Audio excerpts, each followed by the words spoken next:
day 10. Scope has been a constant challenge in this project, so I wanted to keep yesterday's momentum by making another small but complete game. I limited myself to a single tap and came up with a game about pouring water into a glass. Mechanically, the game is satisfying. It's difficult, but when you fail, it's obviously a skill issue. It feels like if you try again, you can definitely do it.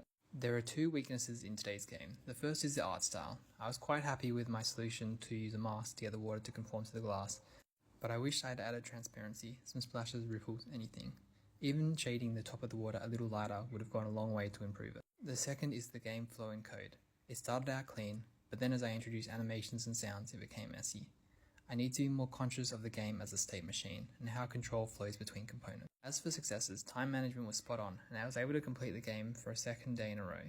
That's a huge win because the challenge isn't tech demo a day, it's game per day. So games should be completed to the level of Flappy Bird, at least. After an hour, I had completed the basic game mechanics, and I just had to do the art and the sound. So this is what I had so far. You have to click and hold to fill the glass to the top. At this stage, you just have to get within 10% of the top, but I went back and added a mechanic where it would randomly generate a level that you have to aim for. The basic mechanic is working, so as I said, onto the art. I was quite happy with the level of separations of concerns I was able to achieve. There's always an open question which component should be responsible for what, and how things like the game has ended gets communicated to each component.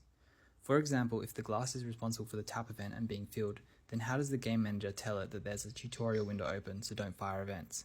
I think an observable wall is a good way to achieve this. My general philosophy is, it's okay for a component to have awareness of its children, but a child generally shouldn't have awareness of its parent. However, in a prefab or something that's statically in the hierarchy, I don't think there's really a problem in having things reference anything else. For example, a button on the UI might reference the game manager directly, or the game manager itself might reference the audio manager statically. So long as it's static, I don't really have a problem with it in a game this. Where I think things get problematic is when you've got a child instantiated and given a reference to the parent so that it can call method on the parent. So after 3 hours, this is what I came up with.